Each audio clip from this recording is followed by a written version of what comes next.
जाकिर नायक का जो एक भगोड़ा डिक्लेयर है, मलेशिया में बैठा हुआ है और वो इस कैंपेन में अपील अगर कर रहा है तो उसका इस जेपीसी से कोई वास्ता नहीं।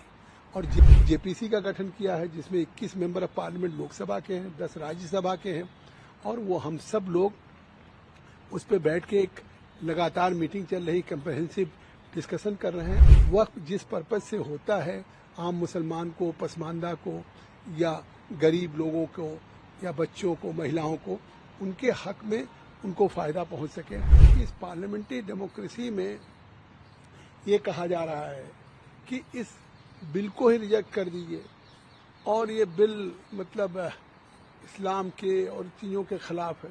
तो आखिर ये बिल तो वक्फ का पहले से है। ऐसे बहुत से ईमेल आए हैं कि साहब हमारी प्रॉपर्टी है, उस पर वक्फ ने अपना स्वामित्व जता दिया है। ऐसे बहुत से केसेज आ रहे हैं, लोग आज भी मिल रहे हैं लगातार कि हमारे साथ ये एग्रीव्ड हैं कि जाकिर नायक का जो एक भगोड़ा डिक्लेयर है, मलेशिया में बैठा हुआ है और वो इस कैंपेन में अपील अगर कर रहा है तो उसका इस जेपीसी से कोई वास्ता नहीं। और जेपीसी का किसी कैंपेन से भी कोई वास्ता नहीं है और न जेपीसी ने कोई क्यूआर कोड जारी किया। जेपीसी ने एक पब्लिक कम्युनिकेट किया था कि जो हमारे वक्फ अमेंडमेंट बिल जो 2024 है उसके जो अमेंडमेंट्स हैं, उस अमेंडमेंट्स के सिलसिले में अगर कोई सजेशन देना चाहे, कोई अपने व्यूज देना चाहे या कोई मतलब तो वो मेल के थ्रू या आप चाहे पर्सनली खुद हमारी कमेटी को दे सकते हैं। और जो उस बिल के संबंध में हमारे हैं हम उसी पे विचार करेंगे। हमने ये नहीं है कि अगर बिल से बाहर ये कैंपेन चल रहा हो कि इसको रिजेक्ट कर दिया जाए या इसको वेलकम किया जाए। ये जेपीसी इस पे नहीं, जेपीसी को पार्लियामेंट के स्पीकर ने इस अमेंडमेंट बिल पे एक जेपीसी का गठन किया है जिसमें 21 मेंबर ऑफ पार्लियामेंट लोकसभा के हैं, 10 राज्यसभा के हैं और वो हम सब लोग उस पर बैठ के एक लगातार मीटिंग चल रही, कंप्रहेंसिव डिस्कशन कर रहे हैं और एक अच्छा हम रिपोर्ट तैयार करें जिसके आधार पे एक बिल हो जो अपने आप में एक ट्रांसपेरेंट हो और वक्फ जिस पर्पज से होता है, आम मुसलमान को, पसमानदा को या गरीब लोगों को या बच्चों को, महिलाओं को, उनके हक में उनको फायदा पहुंच सके, चाहे एजुकेशन का हो, चाहे हेल्थ का हो, इस तरीके से चीजें हैं। सर कौन है जो 19 और 20 की मीटिंग में पार्टिसिपेट करेंगे इस जेपीसी के डिस्कशन में? देखिए, हमने एक प्रोफेसर फैजान मुस्तफ़ा जो हैं, जो वाइस चांसलर हैं, इस्लामिक स्कॉलर हैं, उनको बुलाया है। पसमानदा मुस्लिम हाँ ये एक संगठन है, उनको बुलाया है और All India Muslim Personal Law Board को बुलाया है जो एक संगठन है। All India Sajjada Naseem Council Ajmer को बुलाया है और इसी तरह से फिर एक फर्स्ट भारत का है वो है, हमने इस तरह से, और एक मुस्लिम भारतीय मंच दिल्ली है। इस तरह से हमने तमाम डिफरेंट ऑर्गेनाइजेशंस को 19-20 में हमने बैठक रखी है। अब तक जो सुझाव मिले हैं 88 लाख 84 लाख के आसपास इनबॉक्स मेल पर, क्या सभी सुझावों को जेपीसी कंसीडर करेगी?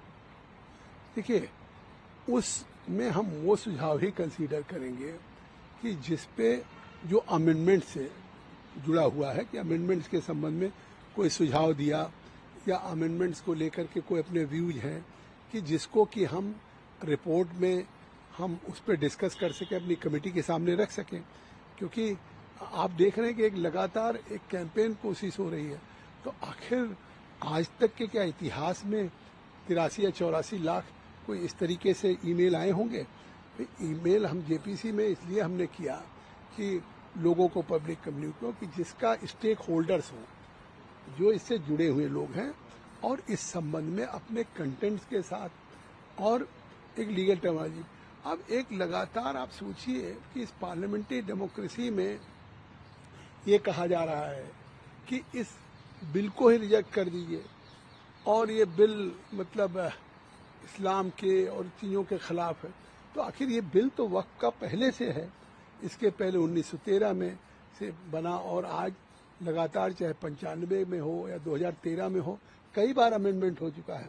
तो ये नए सिरे से इस तरीके से कैंपेन हो रहा है, चाहे जो भी संख्या या ईमेल आ रही हो, उसमें हम उसी पर विचार करेंगे जो अमेंडमेंट से जुड़े हुए चीजें हैं, जिसमें सुझाव है, राय हैं और जिसका वैधानिक है। एक आखिरी सवाल सर, जिस तरीके से अफवाह फैलाने का प्रयास किया जा रहा है, QR code versus QR code, कहा यह जा रहा है कि हिंदू संगठन भी कुछ क्यूआर कोड निकालकर उसका जवाब देना चाहिए, जेपीसी इसको कैसे रोकेगी? क्योंकि इस पर अभी डिस्कशन आप लोगों के पास है, ये भ्रम ना फैले लोगों के बीच में। देखिए, मतलब हमने अगर लोगों से सुझाव मांगे थे तो इसमें कि आप करें QR code versus QR code, इससे जेपीसी का कोई नहीं। ऐसे बहुत से ईमेल आए हैं कि साहब हमारी प्रॉपर्टी है, उस पर वक्त ने अपना स्वामित्व जता दिया है। ऐसे बहुत से केसेज आ रहे हैं, लोग आज भी मिल रहे हैं लगातार कि हमारे साथ ये एग्रीव्ड हैं। तो इसके लिए मतलब अगर इंडिविजुअल केसेज हैं या लोग एग्रीव्ड हैं या कहीं डिस्प्यूट है, तो ऐसा तो वक्त को लेकर के डिस्प्यूट तमाम चल रहे हैं और उस सारी चीज़ों के लिए एक अमेंडमेंट हो रहा है।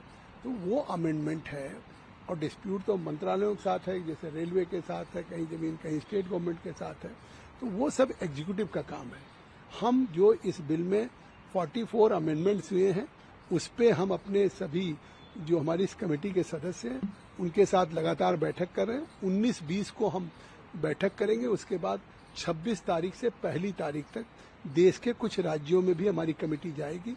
मुंबई जाएगी, अहमदाबाद जाएगी, हैदराबाद जाएगी, चेन्नई जाएगी, बेंगलुरु जाएगी। वहाँ हम वक्फ बोर्ड के लोगों से मिलेंगे, स्कॉलर से मिलेंगे, बार काउंसिल से मिलेंगे। हमारी कोशिश है कि हम ज़्यादा से ज़्यादा स्टेक होल्डर के साथ बातचीत करके एक अच्छा कम्प्रहेंसिव बिल तैयार करें।